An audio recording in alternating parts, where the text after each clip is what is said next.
Nothing symbolizes democratic government more than the vote. Behind me is the polling place where I vote on Election Day. On Election Day, there's a long line outside the door. Election Day is the last day of the campaign. In the case of the United States, it's the last day of a very long campaign. We have marathon campaigns. That's different than European campaigns. They last a few weeks. In the United States, they last for months and months. One reason for that is that we have primary elections. Candidates have to run first in the primary, and if they win, then they run in the general election. European democracies do not have primaries. American campaigns differ also in other ways. If you're watching an American campaign on television, you'll see lots and lots of televised political ads. Some democracies prohibit or ban the use of televised ads. Others restrict the time period in which they can be shown. Another way in which American elections differ is that they're a lot more expensive. A federal campaign now in the United States will cost more than $1 billion. That's 20 times what a campaign would cost in Germany or Britain or Spain. Make no mistake, there is an American way of conducting elections.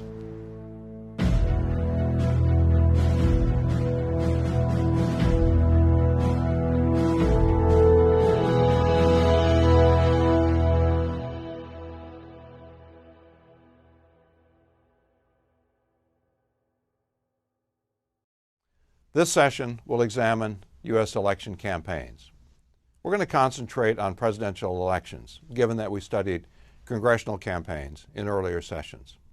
We'll look at the background influences that affect the outcome of presidential campaigns. We'll study how presidential nominating campaigns are structured and what it takes to win the party's nomination. And finally, we'll look at the nature of the general election campaign with particular attention to the Electoral College. U.S. presidential campaigns are billion-dollar affairs. They're loud and they're long. Yet the outcome often depends less on what the candidates do than on factors beyond their control. The most significant of these factors is voters' partisanship, their loyalty to one party or the other. When a campaign starts, most voters have already made their pick, even if they don't admit it. When Election Day comes around, the great majority of Republicans will back their party's candidate, while Democrats will line up overwhelmingly with their party's nominee.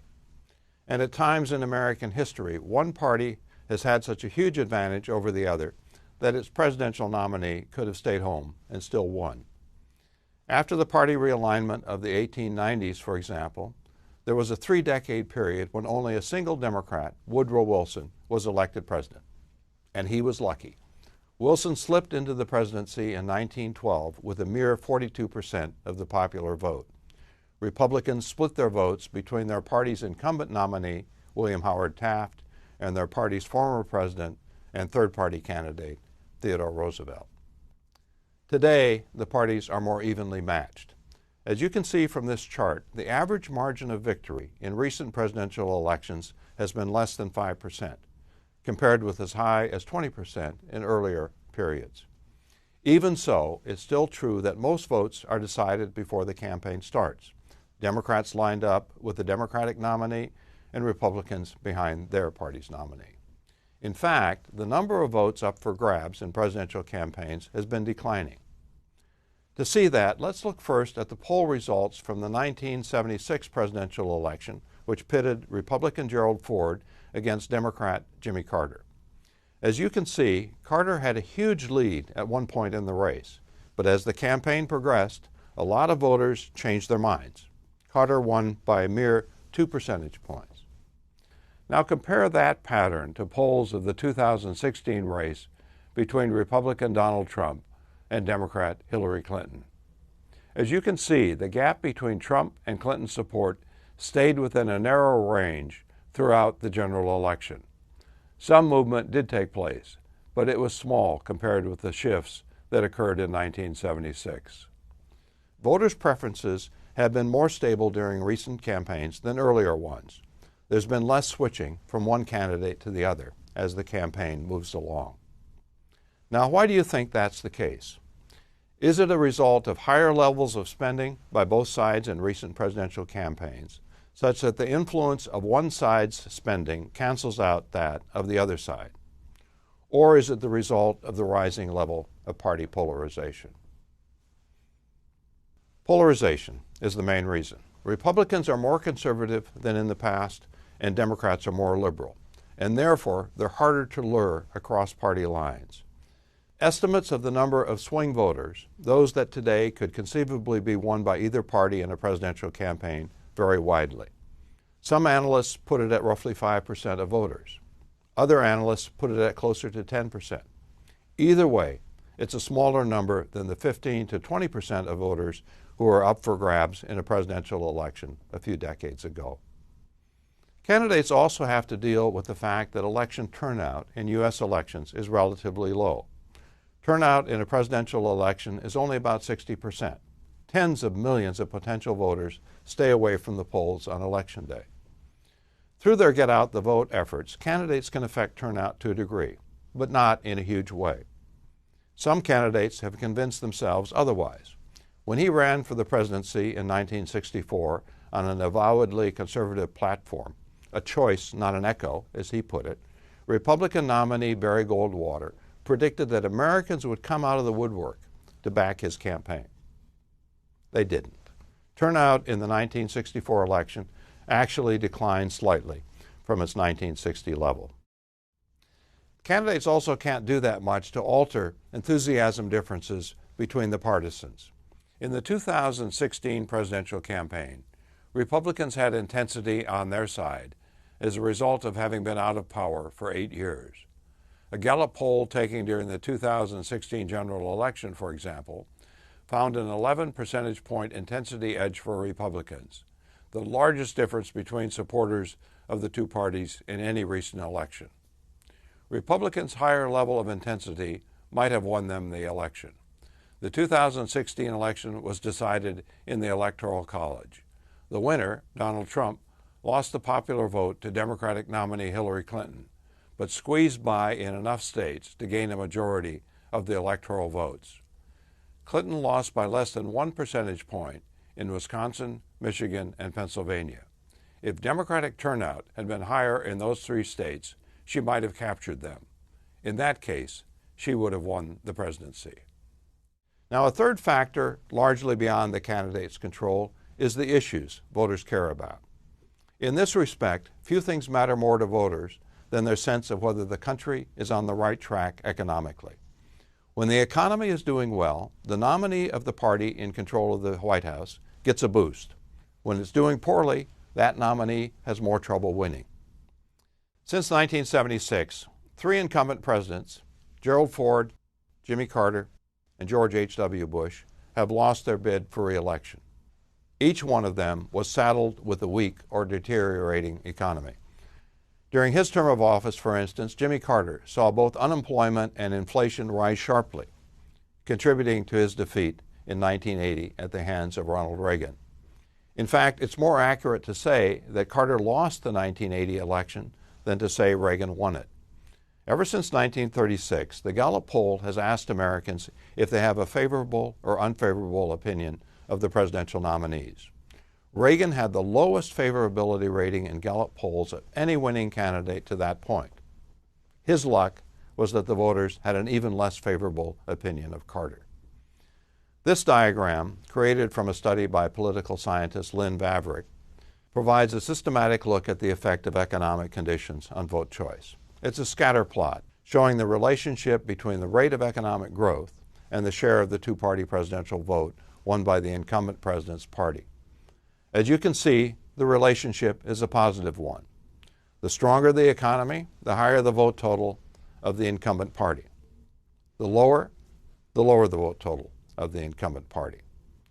Now, foreign policy issues don't figure all that heavily into the outcome of presidential campaigns, except when a war has turned out badly. That invariably hurts the candidate of the party holding the presidency. The Vietnam conflict, for example, contributed to the defeat in 1968 of the incumbent party's nominee, Democrat Hubert Humphrey. The Iraq War, along with a wobbly economy, hurt incumbent George W. Bush in 2004, but he nonetheless scraped by. His winning margin was the smallest ever for an incumbent president. Now, keeping in mind that presidential candidates don't entirely control their fate, let's look at how a presidential campaign operates. The United States has primary elections, which place a heavy demand on presidential candidates. Instead of a single primary, they have to compete in 50 state contests. States have a choice. They can hold a primary or they can hold a caucus.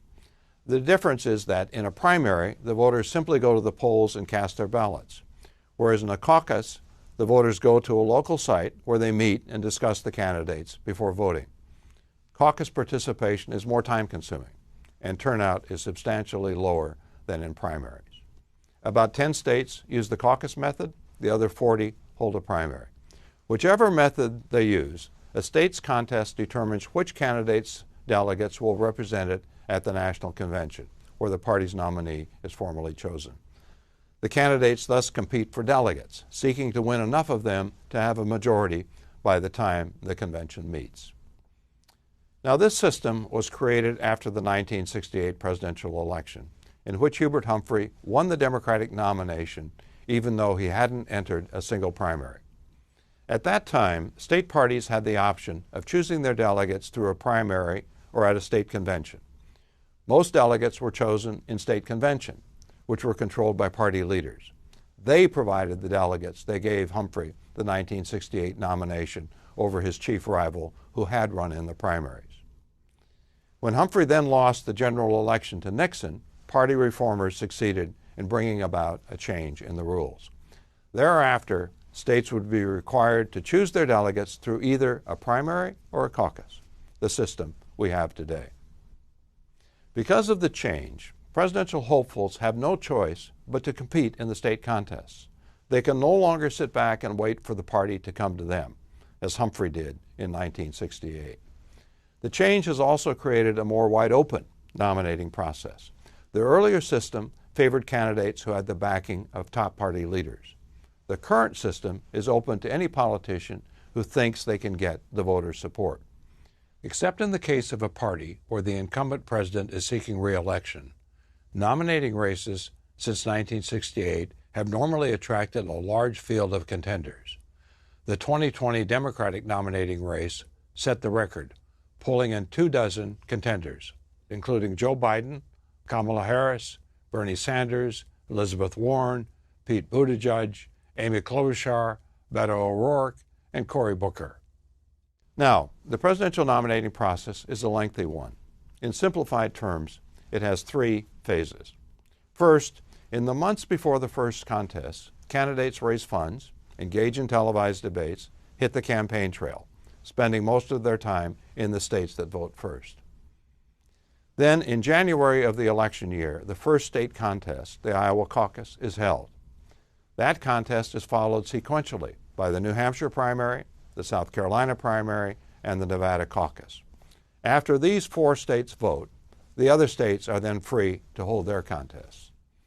Usually, several states will schedule their contests on the same day within a short period after the Nevada caucus, creating what's come to be called Super Tuesday, a day when a large number of convention delegates are chosen. Finally, in the summer, after the states have voted, the parties hold their presidential nominating conventions, where the state delegates come together to choose the party's presidential nominee. The convention is now largely a formality. Since the rules were changed after 1968, one candidate has always captured enough state delegates to win nomination on the first ballot.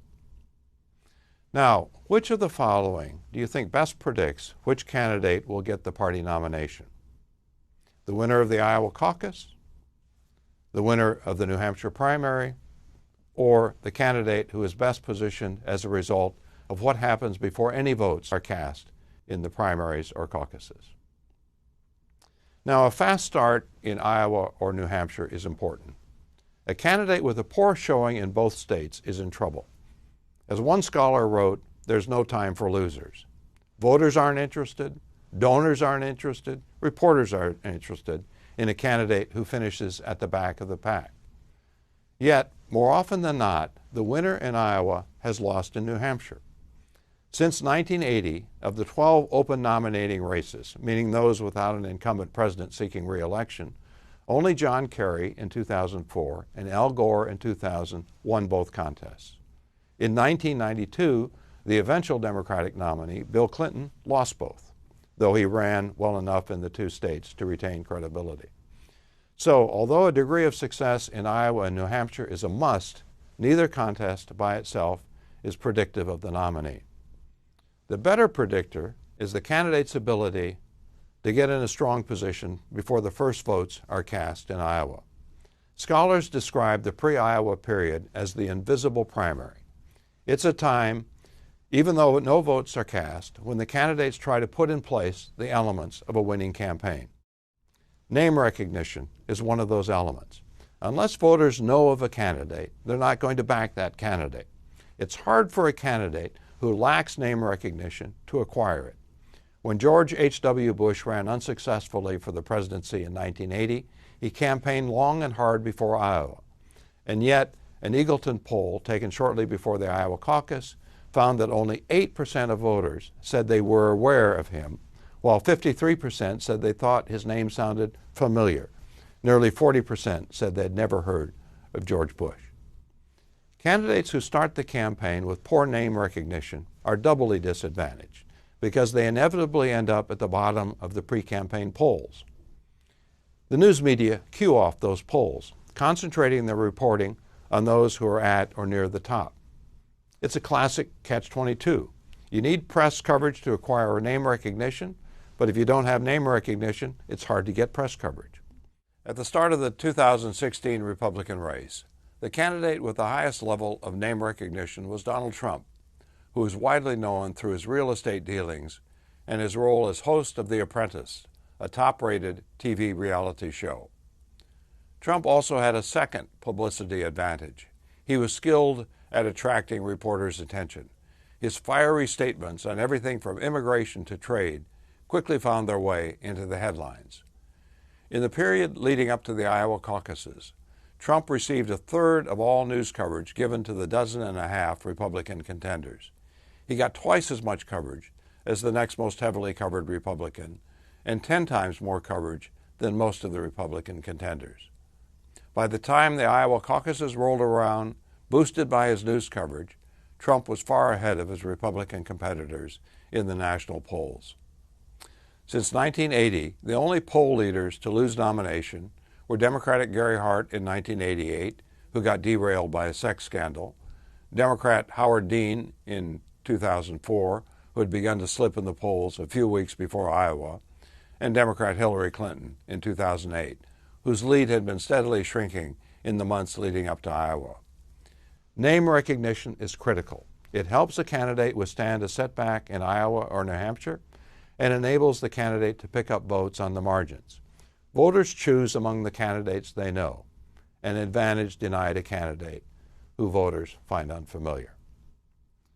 Now, fundraising is also a key part of the invisible primary. It takes a huge amount of money to mount a successful national nominating campaign. Estimates of the minimum run upwards of $50 million. Not surprisingly, in the year before the Iowa caucus, candidates devote a great amount of time to fundraising, with varying degrees of success. The news media, as they do with polls, see money as an indicator of which candidates to take seriously. And as with the polls, money and media go together. The more press coverage a candidate gets, the easier it is for that candidate to raise additional money. Barack Obama's 2008 campaign illustrates the point.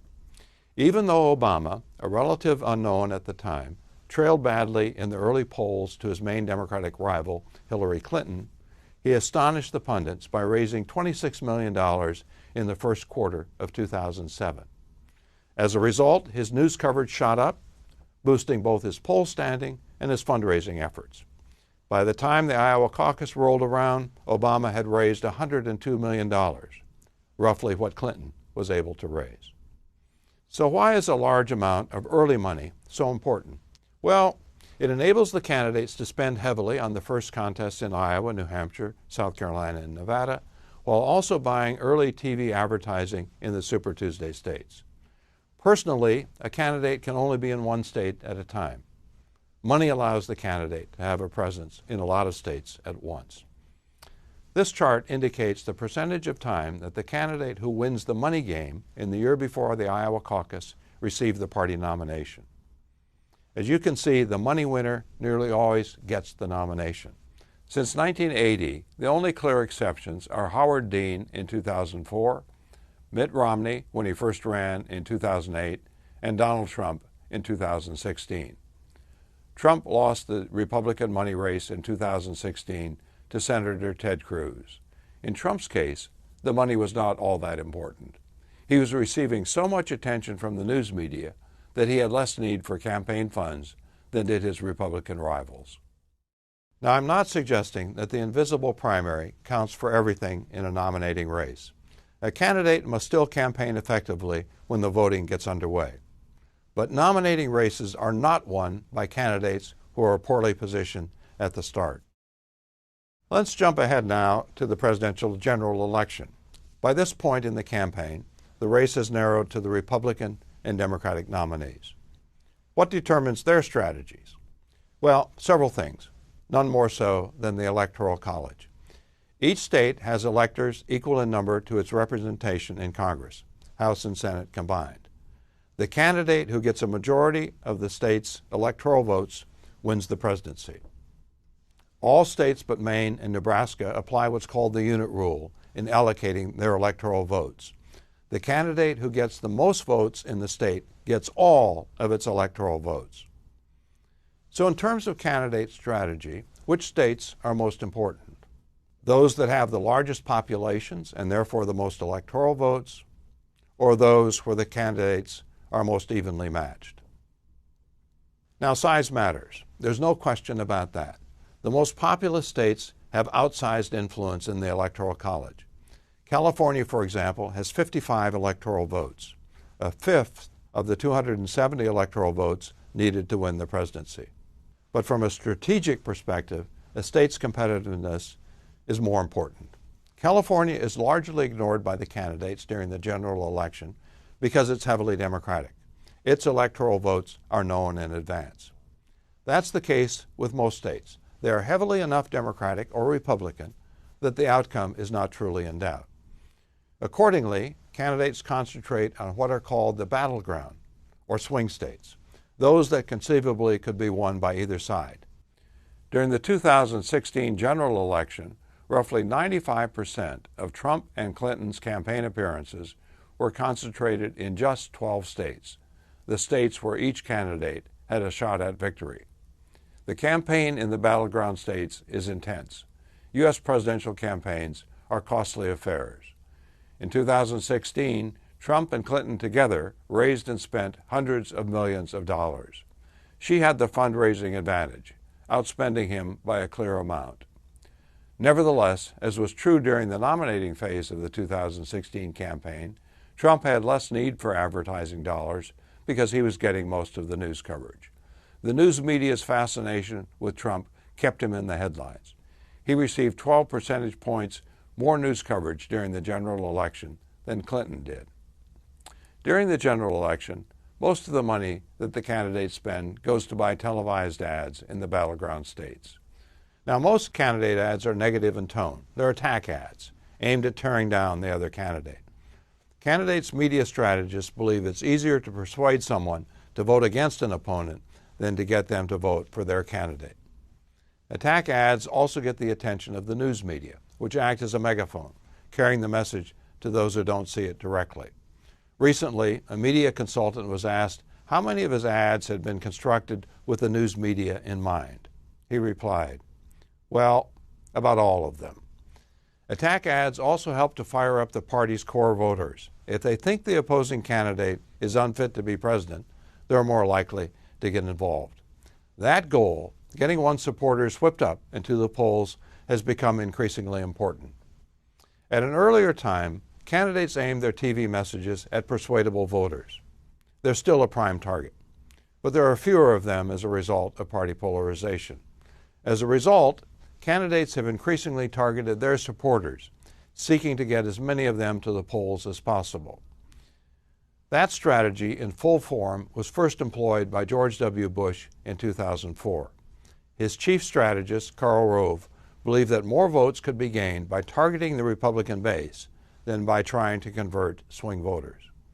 Now, of course, candidates have always done both these things, directing appeals at the persuadables and exhorting the faithful to vote. But the balance between the two has shifted somewhat. No candidate has pursued the turnout strategy more effectively than did Barack Obama in 2012. His strategists recognized that the voter enthusiasm driving his 2008 victory would not be there in 2012. Re-election campaigns rarely generate the same energy as the first one, and Obama was more vulnerable in 2012 than he had been 4 years earlier. In 2008, the nation's weak economy, which the voters blamed on President Bush, had helped Obama. But since then, Obama had been in charge of fixing the economy, and it was still sputtering. So the Obama team set out in 2012 to build the most massive targeting and get out the vote organization ever assembled. The effort involved hundreds of thousands of campaign volunteers. A mobile app, for example, allowed a volunteer to identify and contact everyone on the street and enter their opinions into a master data bank, all without having to meet with a supervisor. Volunteers knocked on 7 million doors, contacted more than twice that number of voters by phone. After the election, Stuart Stevens, Romney's top strategist, credited the size of Obama's victory, which was larger than polls had predicted, to his get-out-the-vote effort. The Obama campaign contacted 50% more voters than did the Romney campaign and delivered a targeted message to each person contacted. Okay, let's wrap up the session. We started by noting the factors outside the campaign, including voters' party loyalties and the top issues of the moment, affect the outcome and to a considerable degree are beyond the candidate's control. We then studied the presidential nominating process, noting that rule changes after the 1968 election altered the process. Ever since, presidential hopefuls have had no choice but to compete in state primaries and caucuses, seeking the delegate votes necessary to win nomination. We pointed out the importance of a fast start in Iowa or New Hampshire, but even more, the importance before the first contests of building the name recognition and war chest necessary to run a sustained nominating campaign. With regard to the general election, we noted the importance of the Electoral College to the candidate strategies. Their efforts are aimed at the battleground or swing states, those that conceivably could go either way. Finally, we talked about the huge sums of money spent on presidential campaigns and where the money goes, primarily into televised ads, most of which are attack ads, and into targeting and get-out-the-vote efforts, which have become increasingly important as the number of persuadable voters has declined.